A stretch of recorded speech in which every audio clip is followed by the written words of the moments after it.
Hello and welcome to the Music Production Podcast, the show about all things making music. I'm your host, Brian Funk. I'm a musician, producer, and Ableton certified trainer. Right now you're hearing some music from my new free Ableton Live Pack, number 191, called Space Journey Kit. And Space Journey Kit contains 4 instruments. One is a kick drum sampled from a 16-bit synthesizer. One is based off my Sci-Fi Strings pack. It's a bass sound. The Prophet 6 plucked ARP is a ARP I made with the Prophet 6. And a soaring vocal pad, which I sampled my voice for, using one of those iPod headphone, microphones, cheap thing. Gives a cool sound though. The Space Journey Kit is available at my website, brianfunk.com, for free download.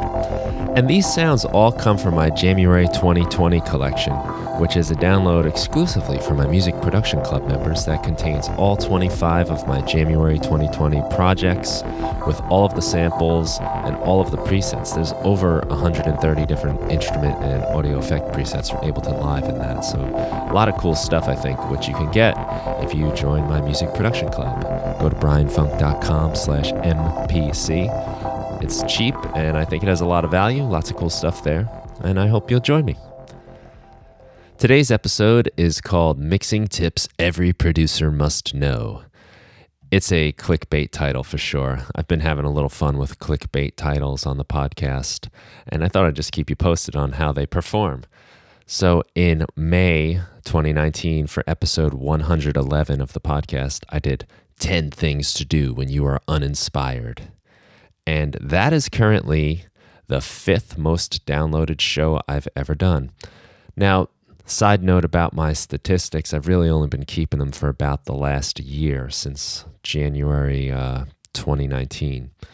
But that has been the 5th most downloaded show. And the 2nd most downloaded show is episode 117, called 10 Time-Saving Music Production Hacks. Another clickbait title. But it is my 2nd most downloaded show. And that came out in June of 2019, which means there were a lot of other shows that had been already registering downloads for 6 months before that one came out. Interesting, I think. And if you're curious about what the number 1 most downloaded episode of the Music Production Podcast has ever been, that is episode number 1, Lessons from My Journey. And I think that makes sense just because probably a lot of people decide to start on episode number 1 rather than the most recent episode.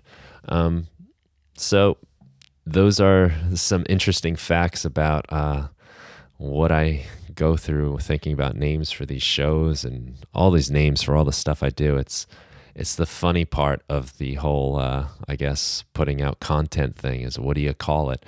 And sometimes it makes a really big difference. And today I'm having a little fun with another clickbait title, Mixing Tips Every Producer Must Know. And I apologize for that if that's annoying, but you're in on the joke now, so I'll keep you posted in future episodes on how this episode performs based on its very manipulative title. But I do think these are some useful tips, and right now we're in the middle of Finish February. We're getting near the end, actually. It's, I think, the 18th now of February. It's the 19th. Wow. Okay, so we're really falling behind. I'm going to have a release, though, I'm proud to say. I've got together 5 songs, and I'll talk more about that in another episode. I'll probably do a live stream about it, too. So stay tuned, keep posted and all. But I wanted to talk about mixing because this is something I'm going to be working on myself and have been working on over the last few days. And I think this is a very important part of making a song, obviously.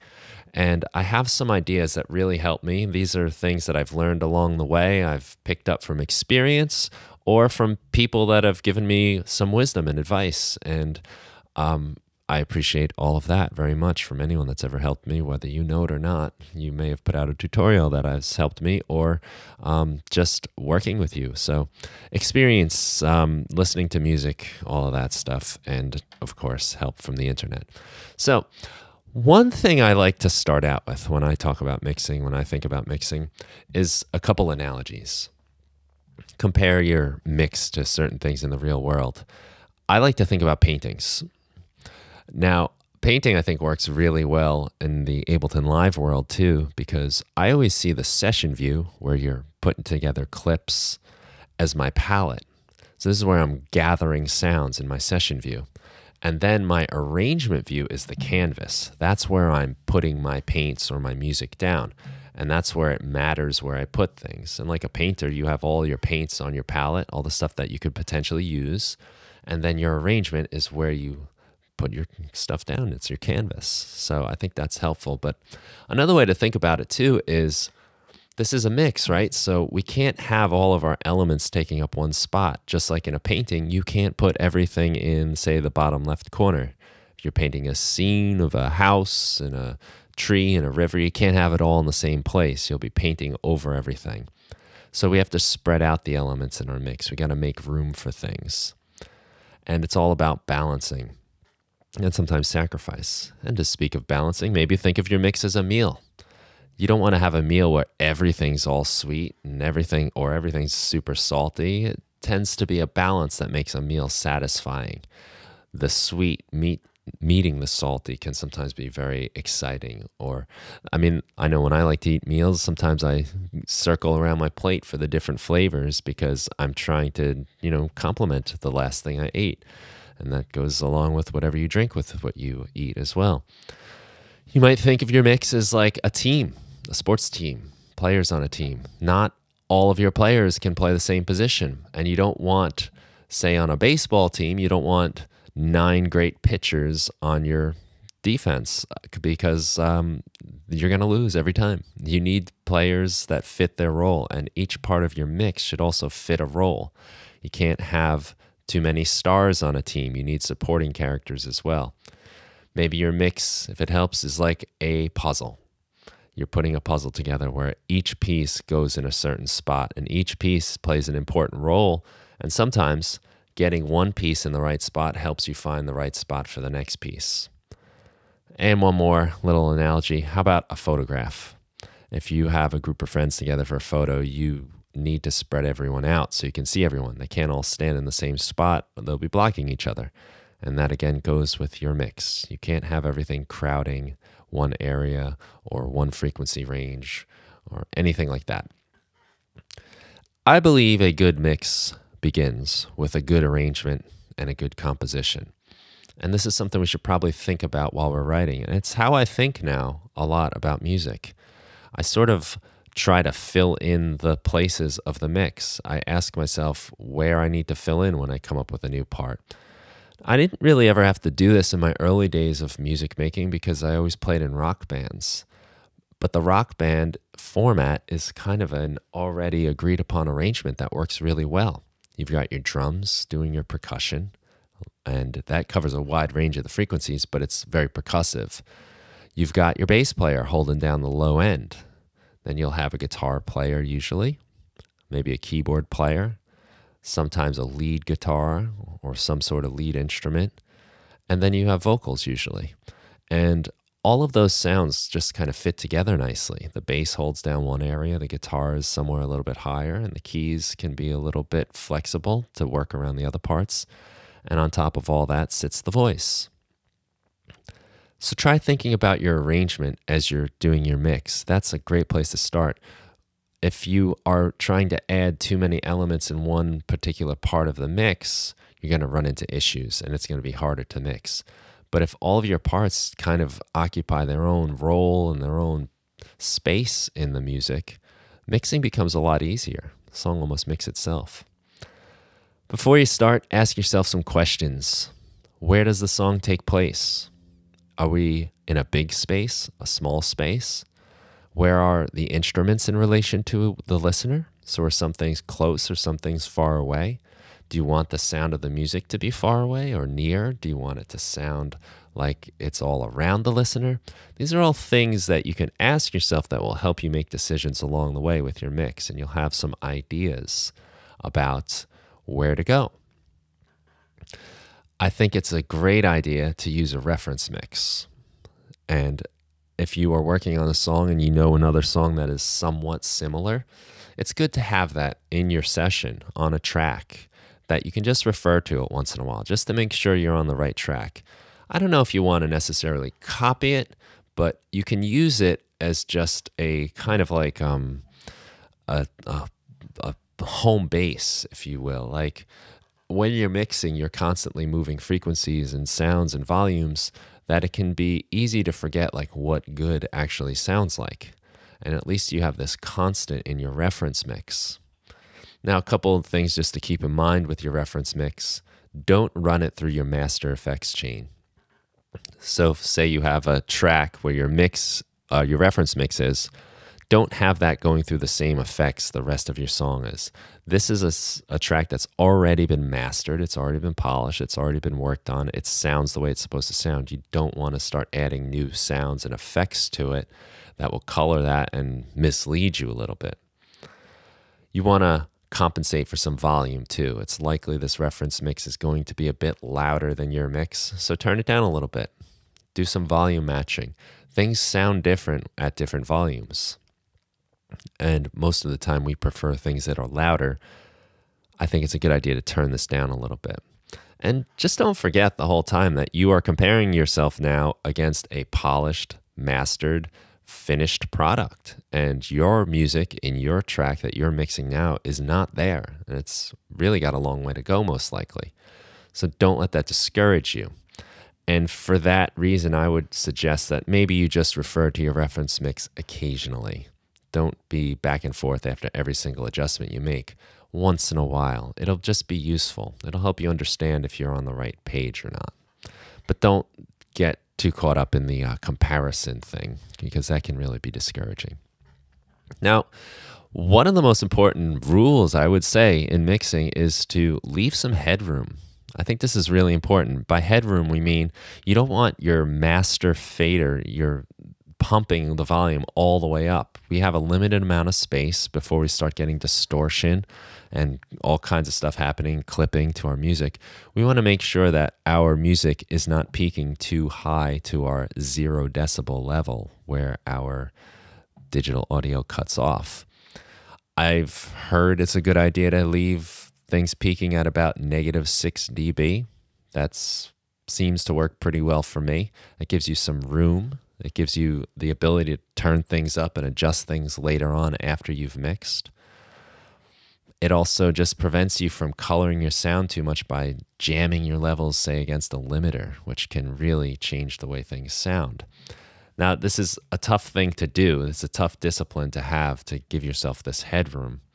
I've heard anywhere between -12 and -6 dB from the 0 point is a good place to be. And the reason it's tough is because things sound better when they're louder and when they're crushed, at least in the short term.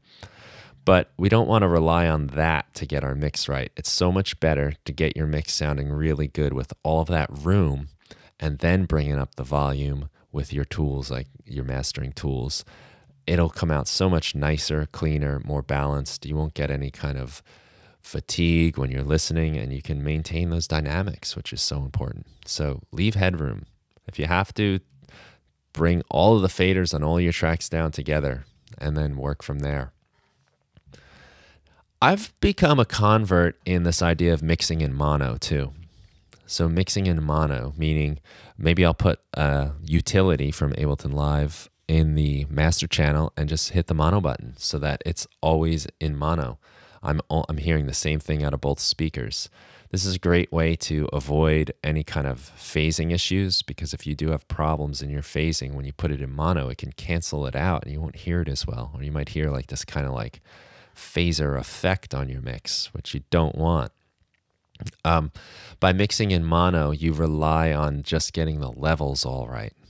Then later on, you can use panning to space things out and separate and create width. And what I find is that when I mix in mono and I get it all right there, then when I pan, things really open up nicely. But if I mix in stereo from the start, sometimes I rely on panning to make things sound better. By moving it over, say, to the left or to the right, it'll fit in the mix, or at least it'll stand out. I don't think my results are as good. So I highly recommend mixing in mono and then going to stereo sort of towards the end of your mix.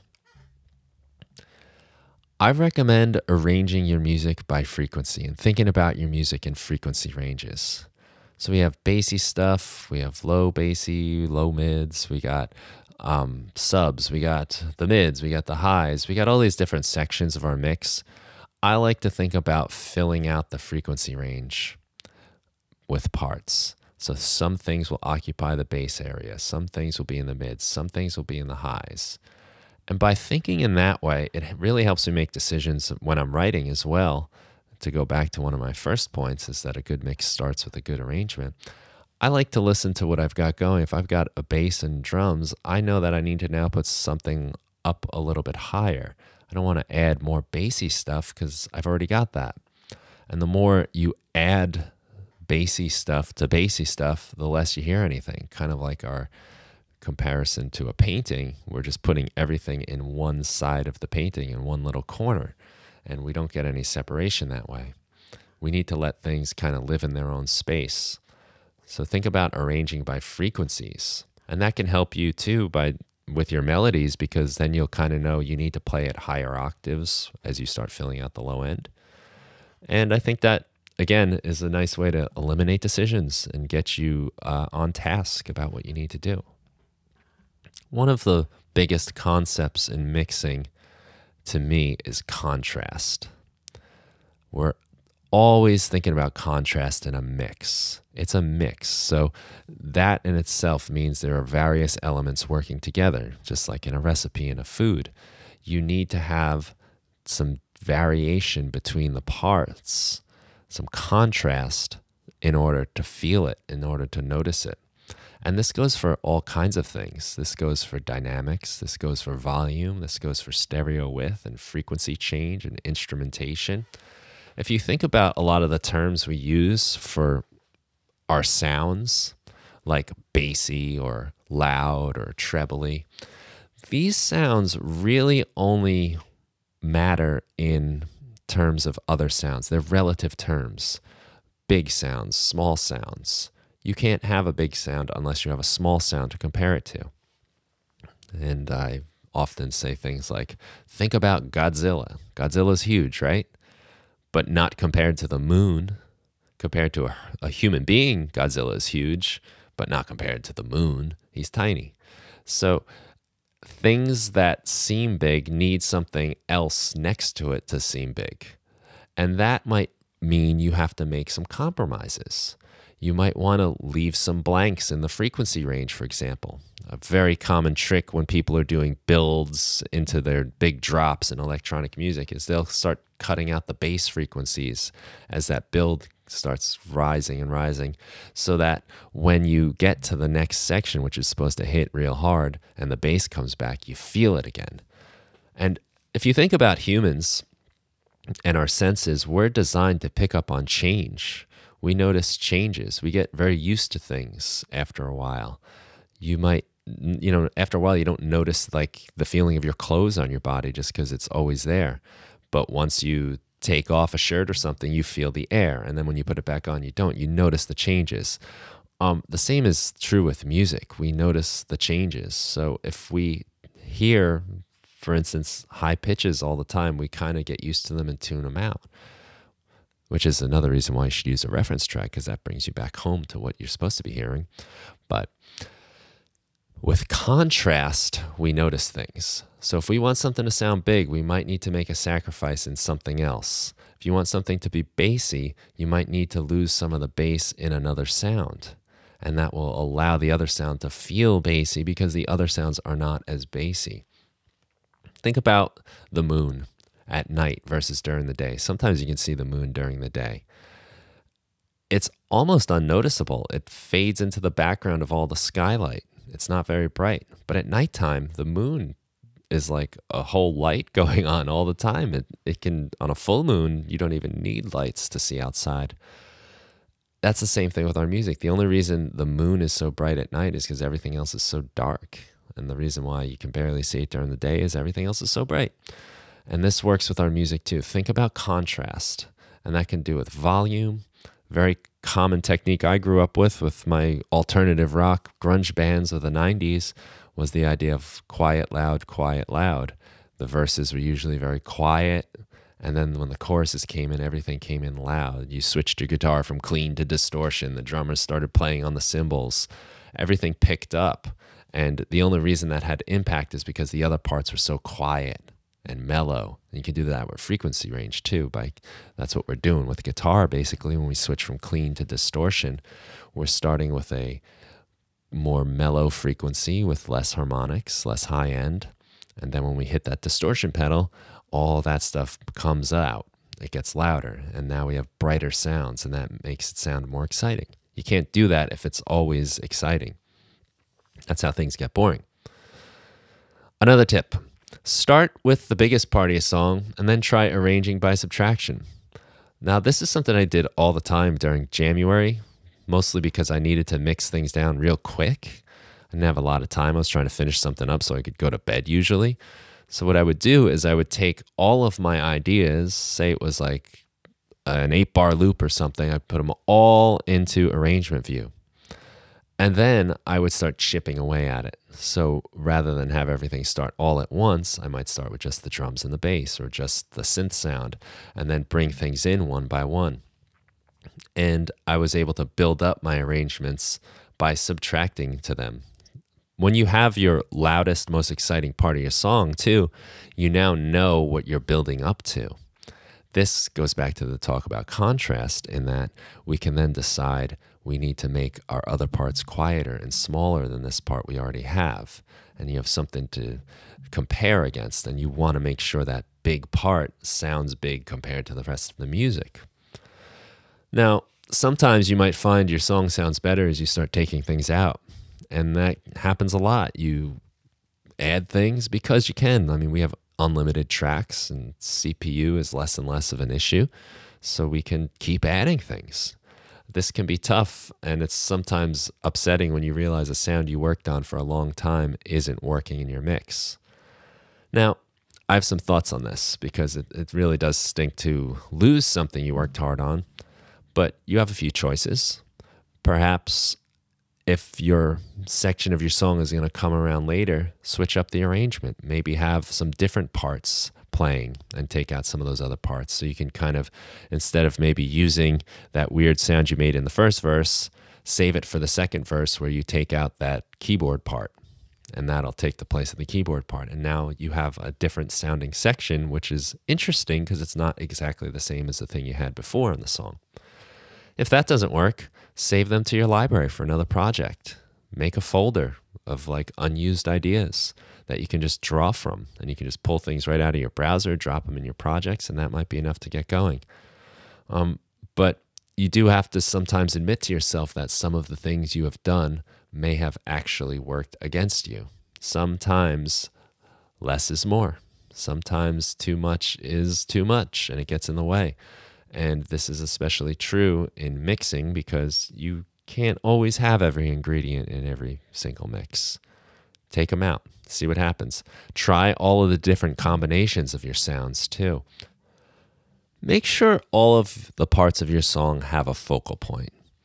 I think that every part of your mix should have some kind of focal point, something that the listener can pay attention to. And that could be anything. That could be vocals. That could be a lead instrument. That could just be some sound. I don't know, but there should be something worth focusing on. Most people are really only going to hear one thing at a time in your music. So they will pay attention to the lyrics or maybe a lead instrument or some kind of solo or something.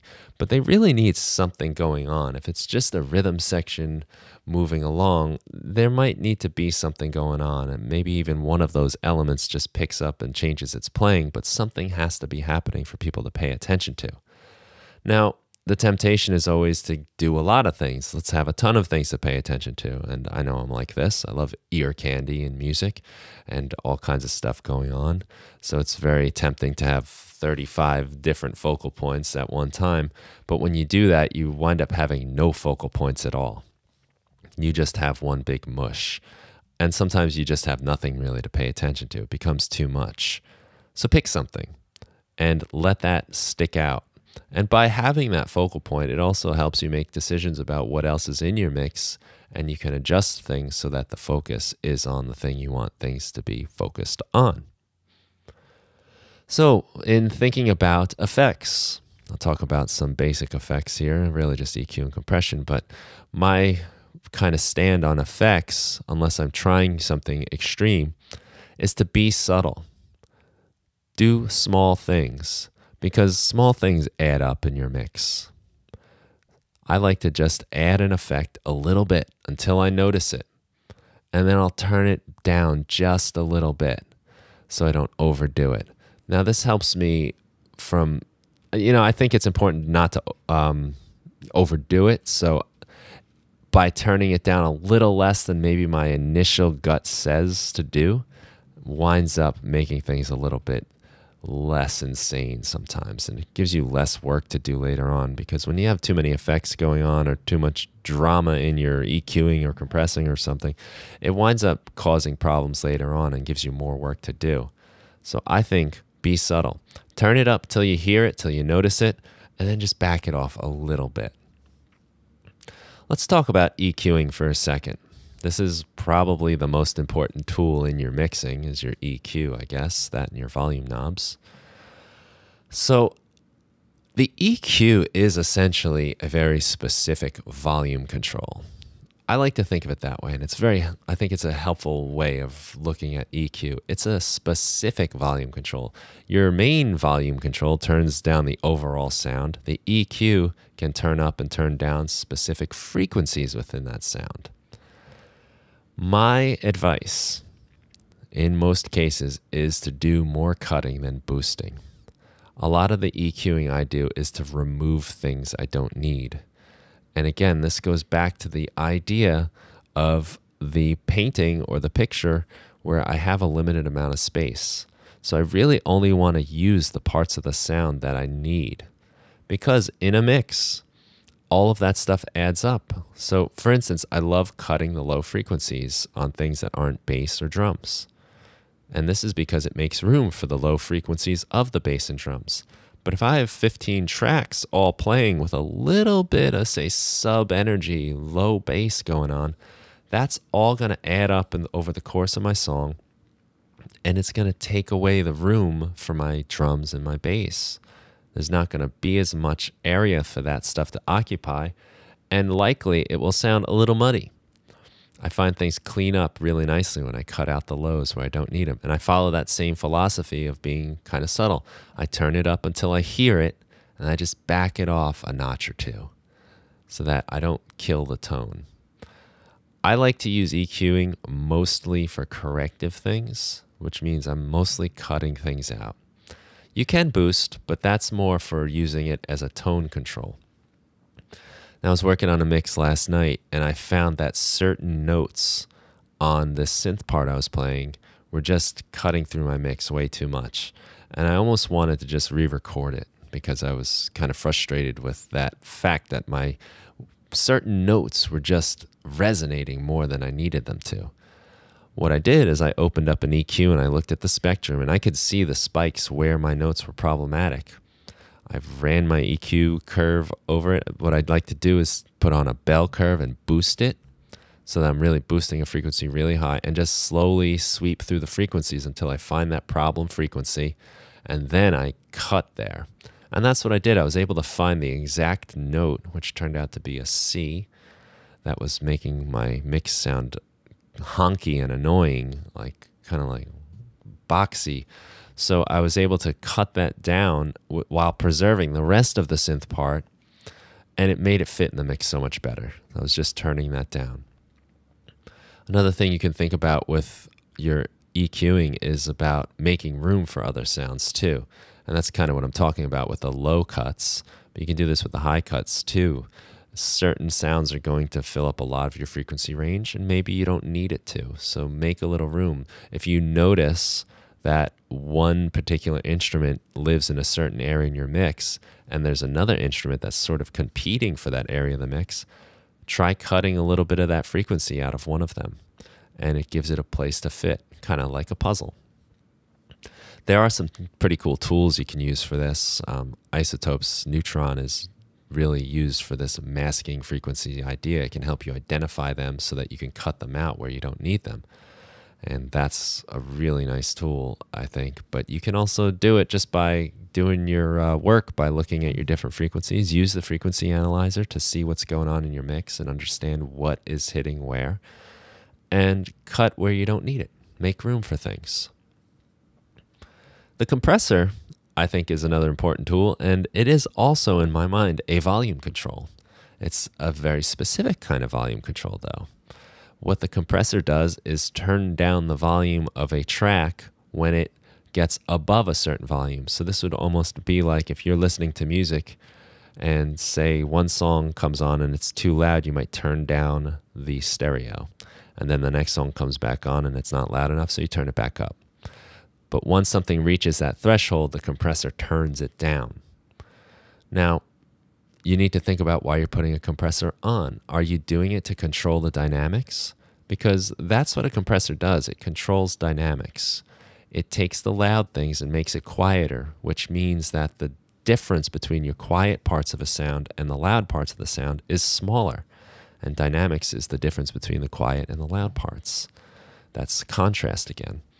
So you are removing some of those dynamics, and you might not necessarily want to be doing that all the time. It might be better to use an EQ, say, if something is getting a little out of control. So think about why you're compressing. I've messed up tons of mixes by over-compressing them, by putting a compressor on every track because I just thought that's what you're supposed to do. And then you turn them all off and find out your song sounds better without it. A lot of times we like the compressor because it sounds louder. What the compressor can be very useful for is some tone shaping. So if you want something to sound a little fuller, that probably means you need some of the more low end to be brought up a little bit, and you can bring up the low end by lowering the higher stuff when it gets too loud. So the compressor's threshold can catch that higher stuff and pull down the volume a little bit, therefore reducing the distance between the lower volumes and the louder volumes, or say in the case of this example, the bassy sounds with the trebler sounds. So think about why you're using your compressor, and again, follow that rule. Be subtle. Use the effect until you really notice it, and then back it off a little bit. I think subtle is definitely much better than extreme in a lot of these cases. Unless, of course, you're doing it for effect, then, have fun. But if we're trying to do things subtle to clean things up, that's really important. I see a lot of talk about EQ or compressor first. I thought I'd just address this, my thoughts on it, really. Now, one of the problems with EQ and compressing together is that they're both these volume controls, as we said. So what do you want to do first? Now, if I'm going to compress something, I will first ask myself, are there frequencies I don't want the compressor to have to pay attention to? So again, if it's my acoustic guitar, which I know is going to sit in the higher frequencies of a mix, I don't want those low bass notes being factored into the compression because the compressor is going to listen to whatever's loudest and compress that. So I might cut out the bass stuff first. I might remove some of the frequencies I don't want first and then send that clean signal to the compressor so that the bass that I don't want anyway isn't being factored into the compression. So if I'm going to put an EQ before a compressor, it's usually for cuts. It's usually for taking things out that I don't want the compressor to be troubled with. I'll use an EQ after the compressor for some tonal stuff. So if I want to boost a little bit or give it a little more treble, a little more shine, I might do an EQ after the compressor. I wouldn't want to do that stuff before the compressor because the compressor is going to pick up on whatever's loudest and turn it down. So if I get my acoustic guitar sounding nice and shiny and got a great treble to it that I really like, and then I put the compressor on it, it's probably going to turn down those adjustments a little bit on me. So I would do the compression after any sort of surgical technical fixes to my EQ, after I've cut out the stuff I don't want, and then I'd use an EQ after the compressor if I want to change the tone a little bit, and that's usually for boosts and things like that. You can also use side chaining to make things move. Side chaining is a classic trick where the one sound controls a compressor on another sound. And this would be as if you're listening to music, and when it gets too loud, you turn down your friend's music. And then when it comes back to the volume you like, you turn your friend's music back up. People use this for voiceovers on commercials. I use it in the podcast. When I first start talking, my voice will turn down the background music a little bit so you can hear me a little better. This is a trick from radio, really, with commercials, so that the announcer could speak over the music without turning down the music all the time. The music would come back up as soon as he was done speaking. Now you can use this, as many people do, for your kicks and your bass. Since they both operate in the low frequency range, you can sidechain your bass sound to the kick drum, for example, and that will move the bass out of the way so the kick drum can cut through the mix. I'm sure many of you know this effect. It's so popular in electronic music because it gets things moving and it makes things get out of the way. But you can use it on all kinds of sounds. I like to use it on guitars, for instance. Suppose I have a rhythm guitar and I have a lead guitar. Now they're going to both live in the very similar frequency range, especially if I'm using the same amp or the same guitar. They're going to be competing for frequencies. Now if I turn down the rhythm guitar when the lead guitar comes in, then I lose some of my energy on my rhythm guitar. So what I like to do is sidechain a compressor to the lead guitar on my rhythm guitar. So my rhythm guitar's compressor is listening for the lead guitar, and whenever the lead plays, it lowers the volume on my rhythm guitar, and then as soon as the lead's done, it brings it back up, so I can maintain that energy. And you can do this with gates and filters too inside a Live. Make things react to each other. There's a psychological trick you can play upon, and that is once we notice something, we tend to realize it's there. You can kind of test yourself with this. If you're wherever you're looking right now, try to notice something in your peripheral vision off to the side, and then look around a little bit in other directions, and you'll still be aware of that thing in your peripheral vision that you might not have even noticed before I said this. So what we can do with music is once we hear something in our mix, we tend to notice it being there. So a trick is to have something come in a little bit louder than maybe you want it to sit, and then lower it a little bit. Or have it come in where you want it to sit and then lower it a little bit. Because once we identify the sound, it can be lowered a little bit and we can still notice it's in there. It's very handy for making things fit sometimes, is to just lower something a little bit, especially if there's another element that's going to come in and compete with it. And the last thing I just want to say here is make sure you listen to your mix on different speakers. Try all kinds of speakers. If you have really nice studio monitors in a nice treated room, it's excellent, of course. You can really hear the details of your sound. But most people don't have that, so they're not going to hear what it sounds like in your perfect studio. So you got to go other places. Listen to it in your car. Listen to it in headphones. Listen to it off your laptop speakers. Even listen to it on your cell phone speakers. I see lots of people listening to music straight out of their cell phone these days. And although that might seem horrifying, it's important to know how your mix sounds, because if it sounds terrible there, you might lose some listeners, and you don't want that. So this can be a very frustrating part of the process, and it's really one of the last parts where you're testing your mix on different systems, but it's so important. Nothing's worse than having a mix sound terrible, like when you go to play it for someone in a different system than what you're used to. You can't really say, oh, you got to come to my house and hear it in the studio. It sounds great there. That's not practical. Listen to it on different places. Odds are you're probably going to make compromises. I've had to do this before where I thought things sounded great in my studio, which is not perfectly treated, so that's something to remember. Your room probably isn't perfectly treated. Even perfectly treated rooms might have imperfections. But sometimes I'll go back to the mix and realize, all right, the bass sounds great here, but it sounds a little too loud in the car. So maybe I'll cut it a little bit here, and I'll compensate for that.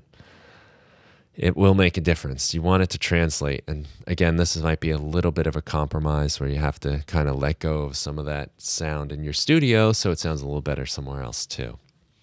Hopefully not too much though. If it's too much, then you might that might be an indication that there's a problem with your listening environments. And I think we'll end it there. That's some mixing tips every producer must know. I think they're really helpful things to think about when you're working.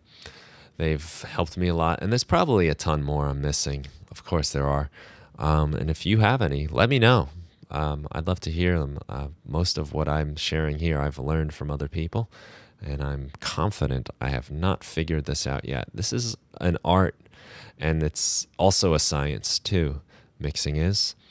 There's a lot that goes into it that's very objective that needs to be correct, but then there's a lot of subjective things, and I tend to enjoy dirtier recordings, so I'm going to do things that make my recording sound a little like that, and other people would think that's horrible and they need it to be clean, and that's fine too. It's very subjective. Keep that in mind, but I'm sure there is still something you're aiming for, and I think these tips will help a lot. And if you have any, let me know. I'd love to hear them. Send me a tweet or an email or whatever you want to do. Contact me and let me know what your mixing tips are that every producer must know. Thanks a lot for listening, and good luck on Finish February. Keep going. Keep doing it. All you got to do is release one little song even. Could be an EP, could be an album, but make it as simple as possible for yourself. Put something out there that you can be proud of, or at least just be proud of the fact that you put something out there that you could tell people. Look me up on Spotify. I'm on Apple Music. You can find me there. That's pretty fun. Let's not kid ourselves, right? There's a certain excitement in that. But, you're not a music producer if you're not producing music. So put something out there, whatever it is, and let it be a timepiece, even if it's not perfect, which it won't be. Nothing is ever perfect.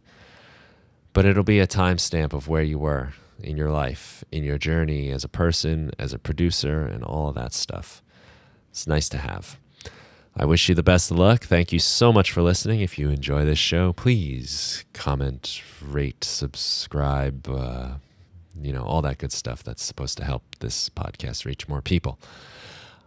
Have a great day, everybody.